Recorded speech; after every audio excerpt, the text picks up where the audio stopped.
Welcome back to the Reality Guys. I'm your host, Billy Blinks, joined as always by my co-host, Brian. What's going on, everybody? We're back to talk, guys. This is a series premiere. This is Destination X. This is a Peacock and NBC original. Make sure you are liked and subscribed here, TikTok, Instagram, Twitter, all of your Peacock coverage, including Love Island USA premiering next week. Brian and I will be back for every episode. We got you covered. Don't worry about it. We love Love Island. And like I said, 2 iterations is always better than 1. But Brian, I don't want to bury the lead here. Everyone is here to obviously talk about the newest Peacock show here, Destination X, hosted by our buddy Negan, right? Jeffrey Dean Morgan. I love when you get a good celebrity host, and I really thought he did a good job. The show, Brian, is kind of like a cross between Road Rules, a little bit of Amazing Race, maybe a little bit of even like The Mole with the I things was like going to say, yeah. clues, etc. I enjoyed it way more than I thought I was going to. I thought it was pretty straight, simple to the point. One of these shows that makes me laugh at the budget of traveling all over the world and how much money they must be spending on this show. But hey, I'm here for something new. I like the premise. Like I said, I like Jeffrey Dean Morgan as an actor, and he's cool. And I think overall too, and I'll pop it up here for the for our audience, but I think that the cast is pretty strong so far. Some reality favorites and also some reality non-favorites, along with just a regular old folk. Brian, everyone, obviously, we're gonna go right into full spoilers. But Brian, your reaction to Destination X's premiere? So I actually have never even seen Walking Dead, but I knew what character he was. Okay. I thought he was funny because there were times where it looked like he just didn't even know what was going on. Like he was just doing whatever he wanted. He's So I did surviving being enjoy that. overpaid. And in response to your budget thing, is they're making him sleep on a bus. So that's what they're slashing the cost there. I still don't believe they're even sleeping on them buses half the time, right? Like just this show, Yeah, maybe. I mean, the maybe. buses are kind of nice though, but I mean, again, the flights and the locales and everything that they're having to do, and I also frankly like that the challenge was pretty straightforward, right? The elimination Yeah. challenge. There's a team aspect to it. It reminded me a little bit almost of like a traders challenge or of like a claim to fame challenge, uh, Yeah. where individuals and teams kind of there's teams and individual things, but also sub teams. So you had the guys at the top of the well and the people inside the well. You had to go around searching for the coins, right? That would lead to clues. So overall, I thought it was pretty good, but I don't want to bury the thing that you and I want to talk probably the most about here. And that was who was eliminated, Brian. That was who was eliminated. I groaned when I saw this dude on my screen. I was like, you've got to be kidding me. And the fact that we did have Josh Martinez, winner of Big Brother, several seasons of the challenge. Brian and I are classic Josh haters, say that if your show is good enough for Josh to win, it's not a good show. So Destination X is a great show. Yeah. I was very happy when he got eliminated. I was super happy, and it's like this guy can't win anything at all, and I love it. I mean, he can only win Big Brother, but that is an inferior show in my eyes. But I loved every second that his ass got eliminated because I don't know if I could watch it like a full season of him just saying like people were looking up to his opinions on being on a reality TV show, and he's a loser. It's a quick shout out to our buddy Johnny Fairplay Reality After Show. I had an inkling that maybe Josh wasn't long for this world when I saw that Josh was his co-host for the episode recaps going forward. That's funny. So I I had a didn't know that. feeling that Josh maybe did not make it very far into the season. It will make for a better podcasting, and shout out for Johnny. I mean, does a great job with getting actual people from these shows to then help co-host the reviews, right? As opposed to Yeah, two jabrones like us just like yelling at right. the screen. But yeah, it was a classic Josh elimination. I think Josh is physically a great player. It's always the mental game that ends up doing him over, whether it's frustration, anger, conflict. This time, he just wasn't very good at geography. And he listened to that old dude and left with a very. It wasn't his. I don't think it was the old dude's fault. It was not the old dude's fault at His all. name Rick. Rich. Rich took the heaviest ricochet shot you could take. You took the guy's what he thought or what he said. He didn't try to trick you or lie. No, Right. I'll take this I was back like, if I find out the guy get this was loser sneaky. off But the bus. I thought it was petty as shit for him. Again, you are a guy who is a pseudo celebrity.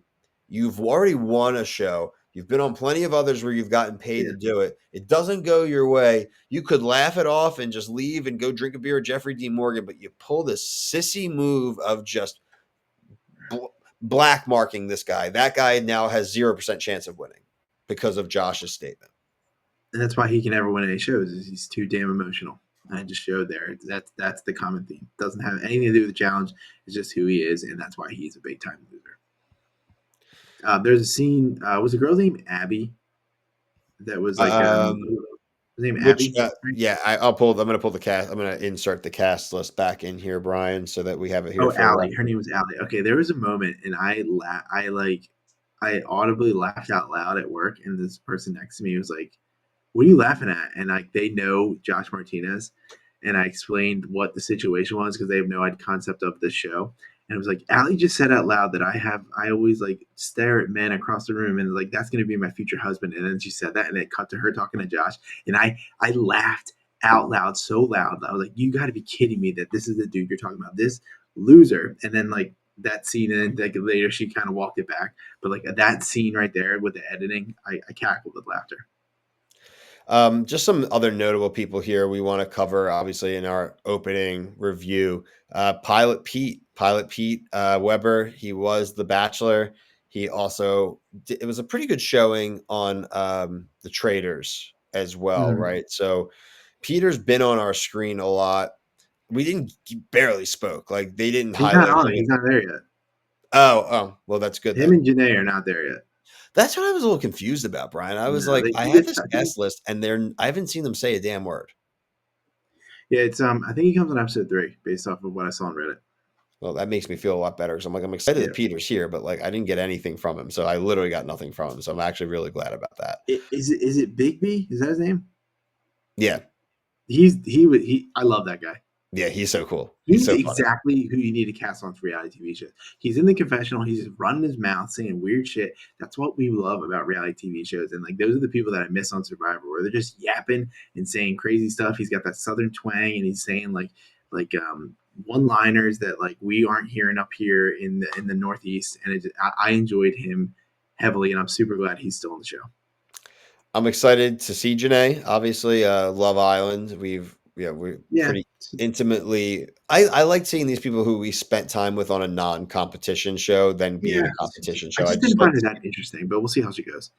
I think it'd be interesting to see them in these different places, Brian. I thought the production value is good. I think the rules and the game idea is pretty straightforward. I like it. Um, I got one gripe about yeah, the way they you have to guess on the X. I like the idea of where you got to put it on a map. I don't love that the clue like put them all outside and have them look around. I don't want them to look at stupid coins and those mhm, coins are like the clues to find out where they are. Like I want this to be like they have to go outside and they don't have any clue where they are. yeah. And like the dude is a bird watcher. Like I was like, that's an awesome skill to know. He can look where he is, he can find pinpoint where it is, but like he doesn't go outside.